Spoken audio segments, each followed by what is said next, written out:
So we're here with Keith McHenry and Santa Cruz, Food on Palms. You're also part of the Freedom Sleepers. Can you tell me a little bit about what's happened the last few days? I know there's like a new sign going around. Yeah, they have this sign, and the idea, what they're trying to, so the city manager is trying to get rid of the homeless from around City Hall, because we've been out there, on June 6th it'll be the 100th Freedom Sleeper Day. But what happened is when they shut down the winter shelter, the people that were just stayed the next day, we were there every Tuesday and they just stayed Wednesday, Thursday, Friday, and so it became like a community of homeless protesters in front of City Hall. And the purpose of the protest is to protest the sleeping ban. So like in many cities, Santa Cruz has a law that you can't sleep outside or in your vehicle from the hours of 11 o'clock to 8:30 in the morning. And people are shocked that that exists, but what happens is the police will go around and wake everybody up all during the night and give you tickets, $179 ticket, for sleeping between the hours of 11 and 8:30 in the morning. 11 at night, 8:30 in the morning. So we are trying to get the law changed so that if you sleep at night, then you don't get ticketed and you don't get woken up. And so they call it the camping ban, but the reality is they bother mostly people that are just in a sleeping bag, sleeping in a doorway, sleeping in a park. So then they got harsher and harsher and started like making like not in the park after hours, and they keep changing the hours. So that's one of the things they did at City Hall. They declared City Hall a park, and they moved the hours to basically you could only be there when employees were working. Now what's crazy about that is the office hours, like from 8 to 5, 8 to 6 as they actually made it. That they were using this excuse that people were bothering the workers and were too loud and all this stuff, and so the city manager actually went to the labor unions that represent the employees and tried to get them to back his idea of having these severe rules. And so part of the rules, which we're not even sure are under any maybe then under a wild interpretation of the municipal code, or things like not having any belongings on the wall, on the sidewalk, not sitting, laying, or being with your belongings at the sidewalk. All these different rules that they came up with, which were obviously designed just to drive the protest away from City Hall. But the thing that had happened was that because they'd made all these other laws throughout the city and had enforced pushing people from the town clock, from here, they put up a fence at the post office to keep people from sleeping up under the awning there, and mosquito boxes, these high frequency mosquito boxes, and rules about how you can only be 1 hour in a little box on Pacific Avenue. This whole matrix of rules and laws that have slowly squished the homeless community into really not having any legal place to be at all. And so this was a response by the city manager's office to try to shut down this pressure to actually open up a shelter, to have like storage areas for people, to end the sleeping ban, to create like maybe a camping area where people could camp. To have some solutions. And because of the Freedom Sleepers and Food Not Bombs, the city councilor, Don Lane, proposed that they get rid of the word sleeping out of this camping ban, so that at least you could sleep. And then there was debate whether you could sleep with a blanket or a sleeping bag, which I think was pretty outrageous. Goodness. But we were just trying to get it to so we were like, wow, if you could even get it so that you could sleep, that would be amazing. Here in America, you're not allowed to sleep. Yeah. So when that failed, then the anti-homeless city councilors and the city manager proposed that they do a 6-month task force on homelessness. So they chose the four right wing. Can you turn that down so it doesn't ruin the interview, please? So they made the worst possible 3 city councilors to make have this master plan. Oddly enough, it actually had a lot of good ideas, 20 ideas which were good, except for they did not offer any funding proposals or really any definitive timeline for anything. And it was pretty clear that they just put that out so that people would go away and say, look at the city council did something, and then not do anything. And it should be pointed out that a much better document was put out where actual homeless people were involved in creating it, was funded by city council in 2009, and the report came out in March 2010, and it was proposing things like ending the sleeping ban. It was proposing campgrounds for people to stay in. It was proposing 24-hour shelters, all these different things like that. And none of that ended up being implemented in the whole 17 years. So a lot of us are going, well, God, for 17 years you didn't do anything. Now you got this new study, and they've taken off the table the camping, getting rid of the sleeping ban, a lot of this, all the stuff that people were proposing originally, and now it's just like gone. So in the last few days, the police have been coming out. What's really been outrageous is the police, like last night, I wasn't there, but I got reports from people there that, was it last night, maybe the night before, but the police came at 5 in the morning with an outreach worker who hands out a flyer that tells you that where the shelters are and so on. But all the shelters are to capacity. So they're basically handing you this piece of paper, and oddly enough, it does not have the Saturday and Sunday meal at Food Not Bombs, nor the Freedom Sleeper meal on Tuesday. Although we didn't do too bad with the number of people showing up today, of trying to get people to come to your meal is the point. Actually, it'd be great if no one showed up because everybody had food and no one needed a place to eat. But Absolutely. do you know about Food Not Bombs? Well, I want to know more. Okay. I teach nursing and I want to bring my nurses to help. Oh, that would be so beautiful. So Food Not Bombs started in 1980 in Boston, in May 24th, 1980, was what brought the 8 of us together that became Food Not Bombs. And so what we do is we collect food that can't be sold and we make it into vegan meals that we share on the streets. And right now we're active in over 1,000 cities and over 65 countries. And here we do it every Saturday and Sunday. And we cook at India Joe's at 418 Front at noon.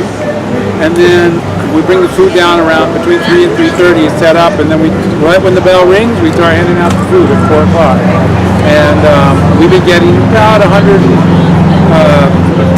to up to the highest number we had is 189 people. And we try to stay out for 2 hours. We try to make it into like a party. We like to try to encourage people of all backgrounds to hang out together. And That's great. I got to get my students. They're done for the semester, but we're revving up again in the fall. So great. We would love that. And we need nurses out here to help. Which group are you thinking of? Wow. I live here. They have Right. We're here on Tuesdays and Wednesdays, but sometimes if I have to we're here Wednesdays and Saturdays. Oh, that would be beautiful to come on Saturday. Thank you so much. Thank you, young lady. That's so cool.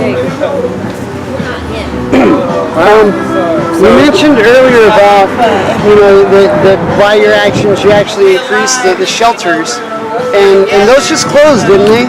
Yeah, the winter shelter closed in April, which is how the Freedom Sleepers started becoming a 7-day-a-week thing in the park. I can turn that down, please. People were.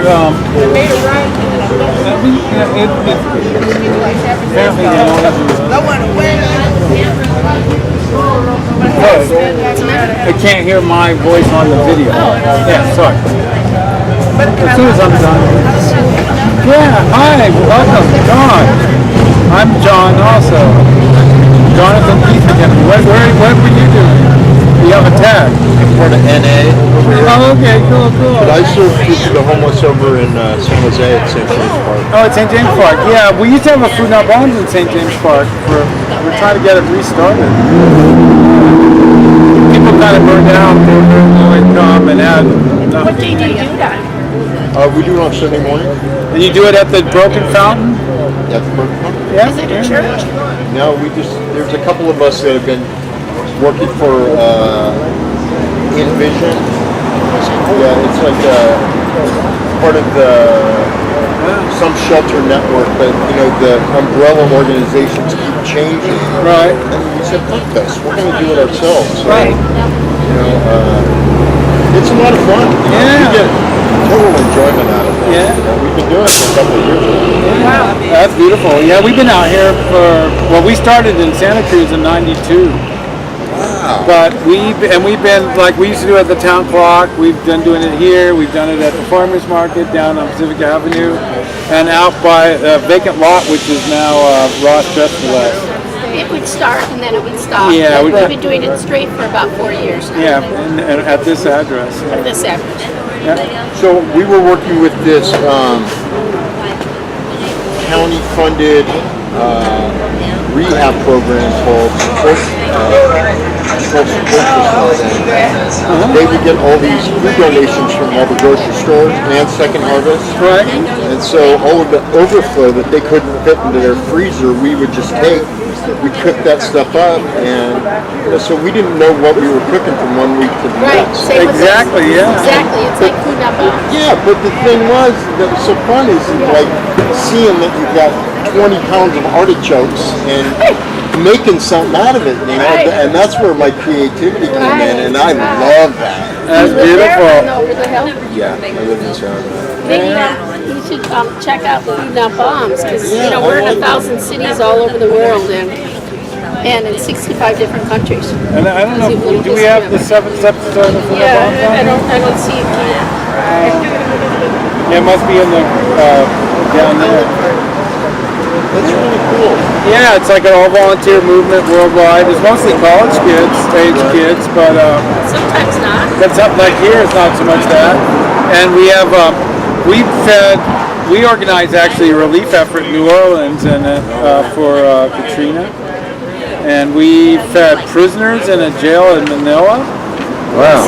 Yeah, Outrageous. that's crazy, isn't it? That's pretty cool. And then we've been feeding That's a the Philippine. army Yeah, sure. in Yeah, but this is Myanmar. for you. In Myanmar? Myanmar, yeah. Yeah, really We've been good feeding group the in army there. Wow. Yeah, there's photos of all the soldiers with their helmets on and total fatigues, all like in rows, and the Food Not Bombs kids are punk kids, like with spiky red hair and everything, and they're like handing them all bowls of food. Wow, cool. That's a trip, isn't it? Yeah, that's wonderful. And they did a punk concert in the jail in Manila on Christmas Day That's the for all the Philippines. prisoners. Yeah, in the Philippines. Wow. Is this a good one to get? Yeah, that's a good one. Oh, this is a really good one. Yeah, that went on the. Yeah. That's, Did you print out that 37 years thing That yet? one's a good one. I haven't that? printed that out of the flyer. You like that? Yeah, print it. Hurry up. Yeah, look at that. I'll make a. Spare Change in I'll make a thing about up in Seattle is thinking of publishing it. Wonderful. So I hope they do. Yeah, that article. I was inspired because when Abby and I were out in the streets, and you just see how harsh the police were to people living out there.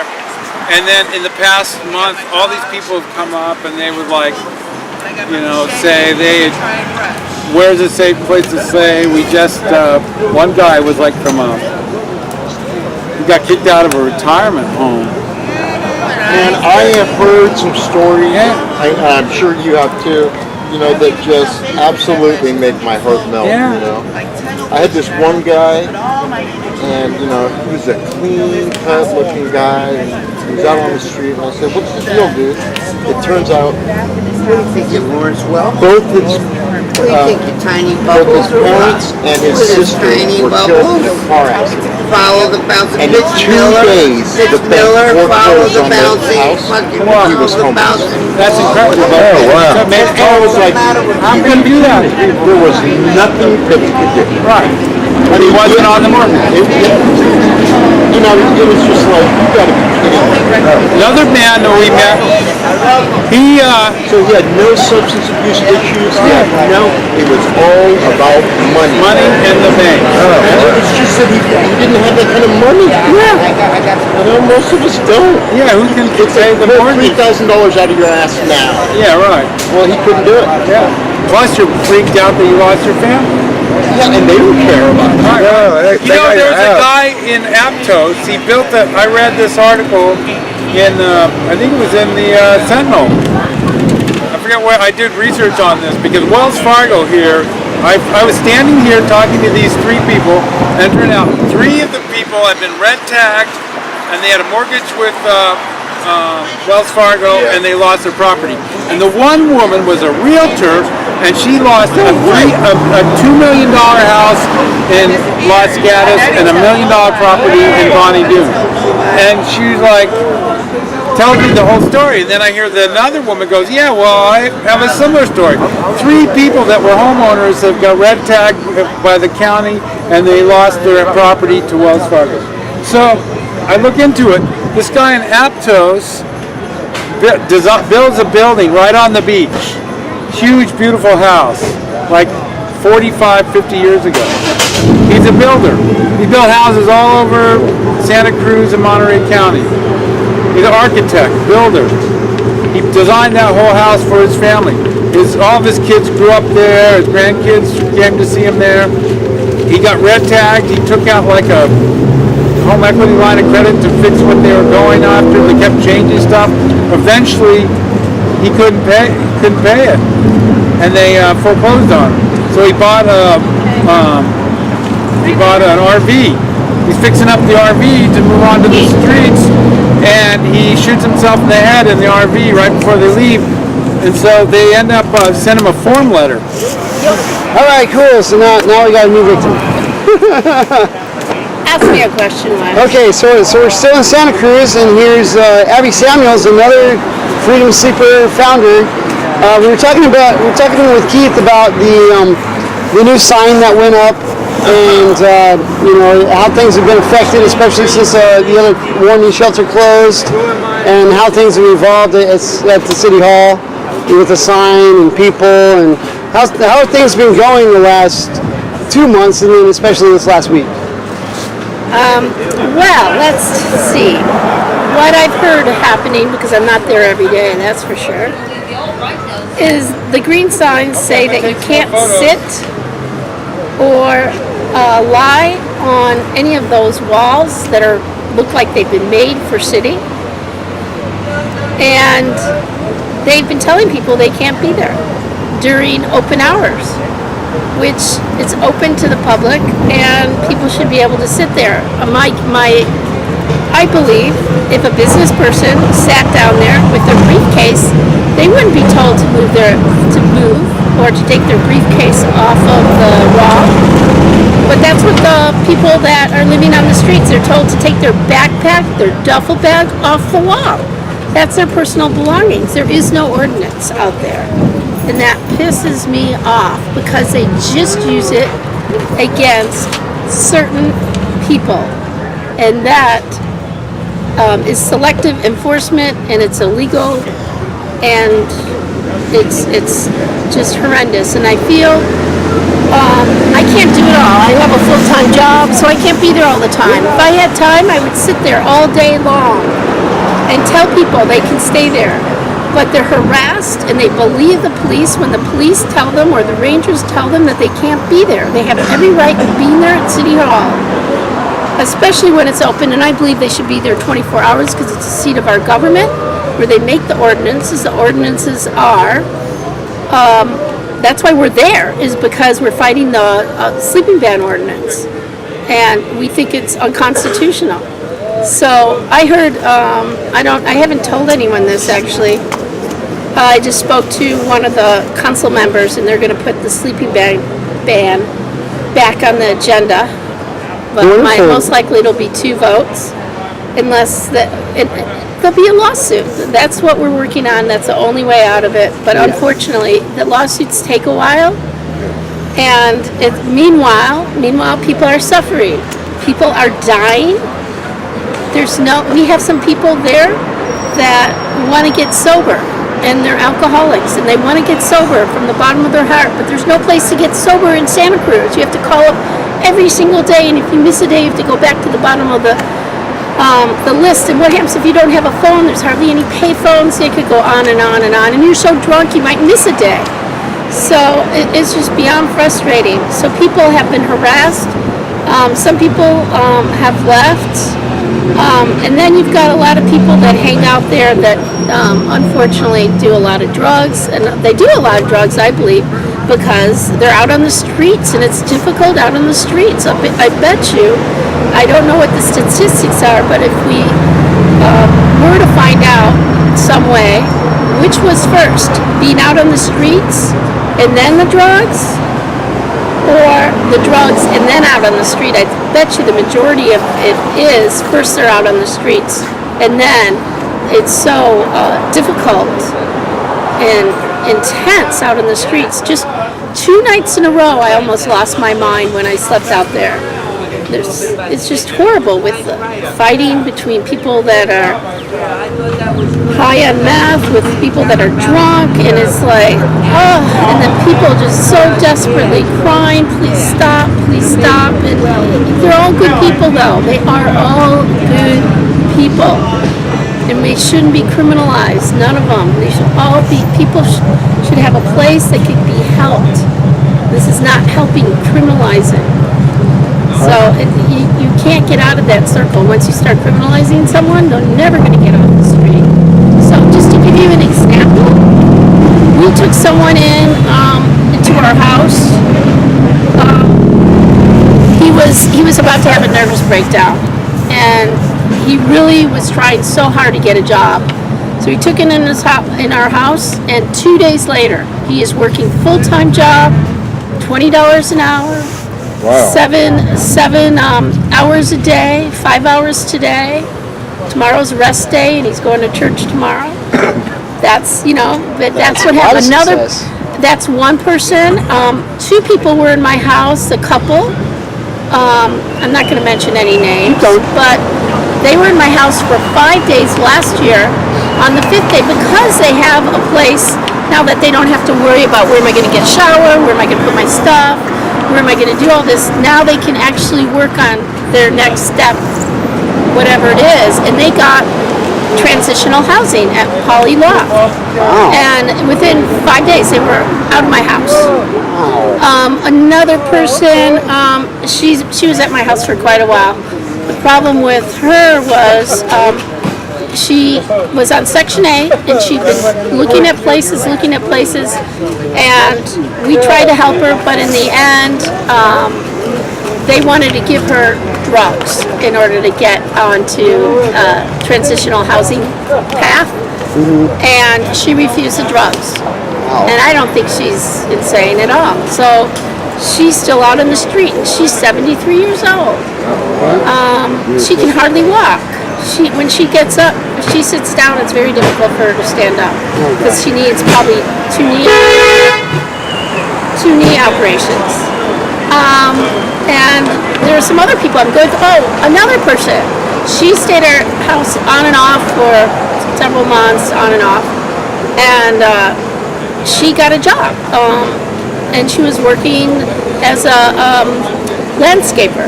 And she even had a truck that they lent her for working. What else? So those are some of the things that's been happening. So my point is, shelter first, a place first, and a lot of people on the streets, for whatever reason, are antisocial and cannot work well in a shelter. And as soon as the cops or anyone bothers them, they start yelling. But they were fine on their own. And so if they had their own little place where they could lock, they can lock their belongings, whatever it is, whatever it looks like. There's so many possibilities, solutions. But there's proof that housing works first. But I don't like the housing first project. Oh, the park ranger walking down the street? There's a ranger right there. Yeah, they don't bother us here. Yeah, no, there's no reason to. The other day, when the fence first came up, there was 4 or 5 over there. Yeah, that was last week. No, That was because someone posted something and put it in our name saying A strange come pee someone. on the fence, and we never did that. Yeah. It was someone else that posted it, so they were. But that's as much as they've even been worried, and they weren't even really worried because they were pretty sure it wasn't you. Yeah, they were pretty cool. But they had to show up and waste their 3 hours. But I don't like the housing first, because the housing first, quote unquote, housing first model, because that is just a PR scam. Well, so what I'm getting at, I guess, is the fact that the warming shelter's closed. Winter shelter, there's 2 different things. Okay. Warming shelter was open, I'm not sure how many days, like 29, 30 days, something the like one in that. Santa Cruz. Then there's a winter shelter. Okay. The winter shelter was open every single day. And they were different types of things. One went to a church, the warming center used a church, winter shelter used Salvation Army and Veteran Center in Live Oak. And they had a lot more. They had like 100 people or something. I don't know how many I can't speak on both, but I can tell you this, that the winter shelter closed, I think, April 8th or something like that. And was there a large segment that moved over there from the? There's a humongous amount of people that probably added around 20 people to the Freedom Sleepers, sleeping out regularly. Were people staying out constantly before that? Yeah, they started, I think, around February, starting to sleep out there because they knew the police weren't bothering them. They started saying, the police started telling people to go and sleep out on the sidewalk. Okay, yeah, because they knew that as long as you left the pathway open for people to pass. Yeah, but they're starting to change their tune. Yesterday morning I heard that that's not the case. They started telling people and then pretending to give this piece of paper out saying, hey, these are all the services. They probably don't even know one of the things on the service except for the top one, which is called Chris, who's a social worker. And you know what Chris tells you? Sorry, can't help you with housing.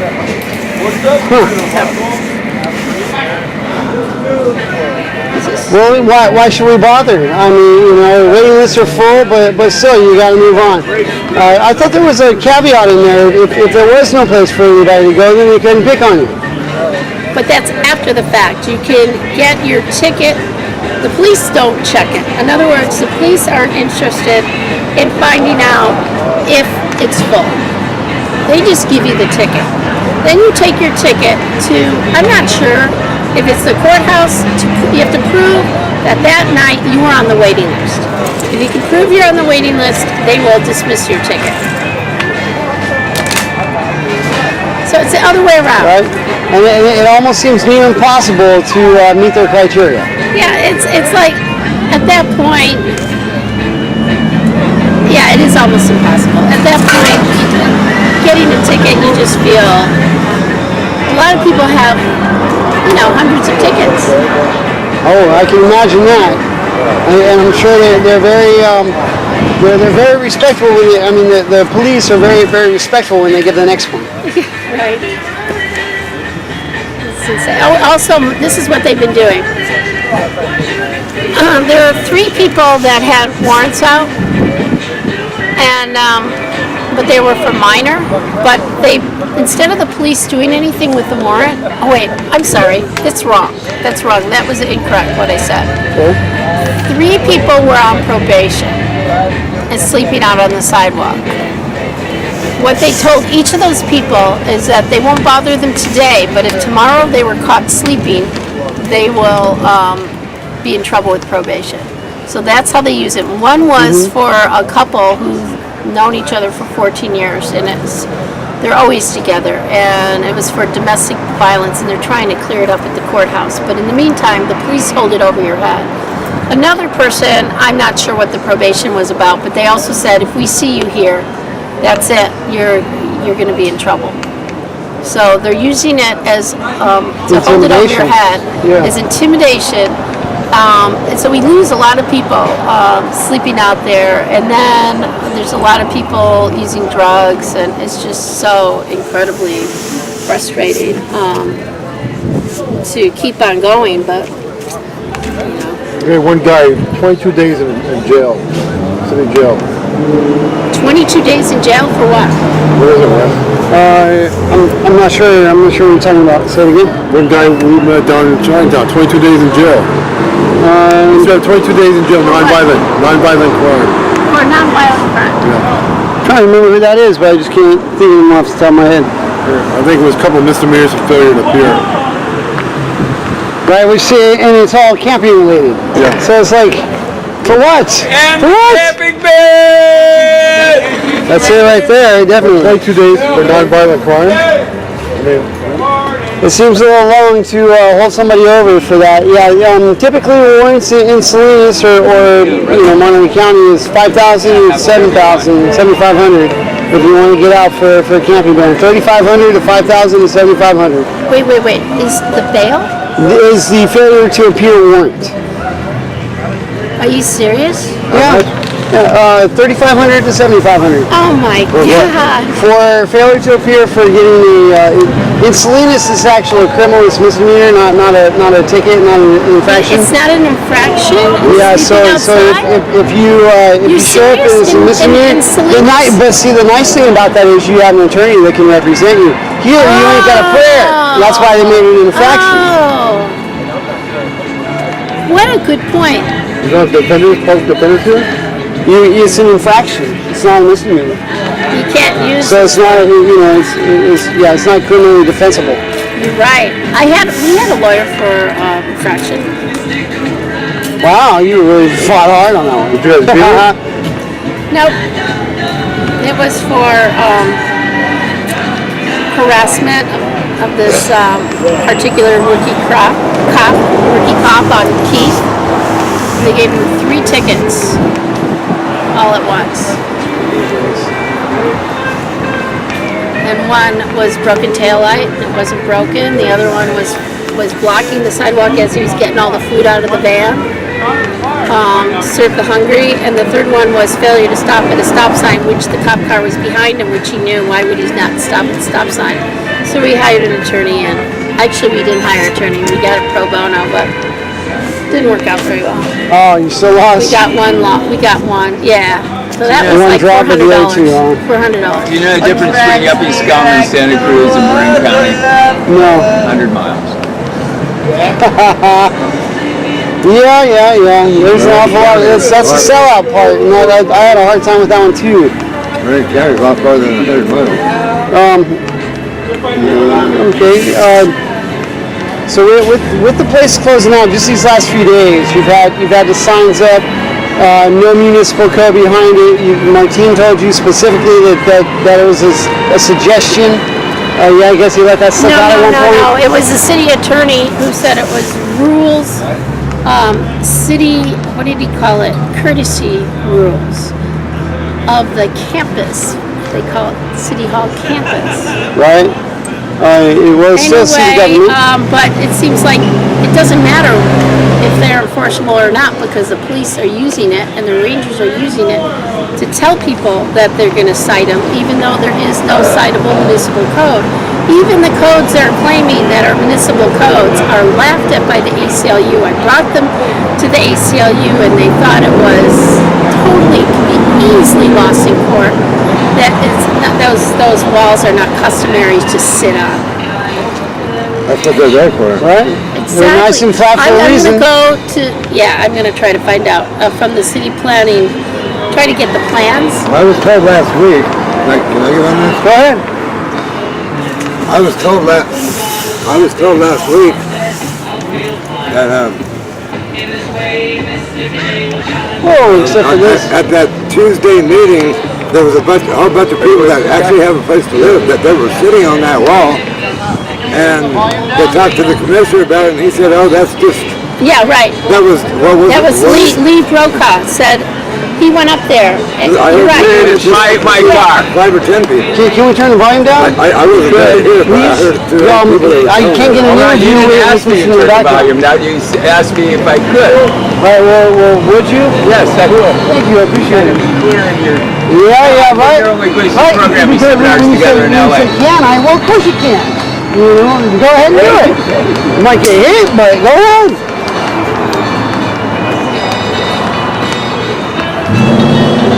Yeah, you're right. But there's one person, at least I know, I watched the video, Lee Brockhoff, who went up there and said, arrest me, I sat on the wall. Yeah, I heard about that Yeah, too. I didn't see and it. Rick Martinez, Deputy Chief Rick Martinez said, no, it's not citable. It's not enforceable. Yeah, not And yet the police are doing it, and I've been calling him every day, and usually he calls me back, but he hasn't called me back. And it almost sounds a little aggressive or, police state oriented. Because it's their whim and they decided they don't like you, so they're going to find a reason whether they've got any kind of legal backing or not. Right. Yeah. And you can sit or lie on the sidewalks by City Hall, by a lot of the area, not in the commercial district, but in that zone, which is a PA zone and PF zone, which is public facility and public administration. Yeah. So there's a lot of streets over there that you can just lay down. You're not supposed to fall asleep because of the sleeping bag, but you can lay down. Or you can sit down. After you If have they tell you otherwise, they don't know the ordinance. And I have the ordinance in my car. Yeah, they made a mistake of telling people where it through when they came and put it all. So everybody was told to split Wednesday morning. Thursday morning came, and a couple people got tickets. Most people. I wasn't there Thursday morning. No, I don't know if anyone got tickets. Okay. And then Friday morning. I know our friend was there. He said at 5 a.m. That was when 5 a.m. the police came with a social worker waking everyone up. Okay, that was on Friday? I was remember Friday Wednesday. morning. There was a Wednesday morning, because today's Saturday. That was just yesterday. Wednesday morning, they woke people up at 7 a.m. with a social worker. Oh, okay. Social worker Danielle. Okay. Thursday morning, I don't know what happened. I was out there and then I went home. It was too noisy. I went home. What's these people with these tags on? Coffin? They're coming out of the vets hall. Oh, hi.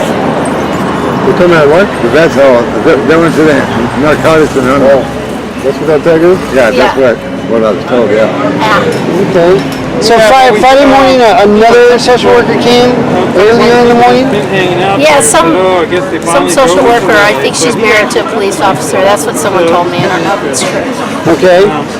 Passed out the same kind of bunk flyers again Yep. to places defunct and non-existent and closed.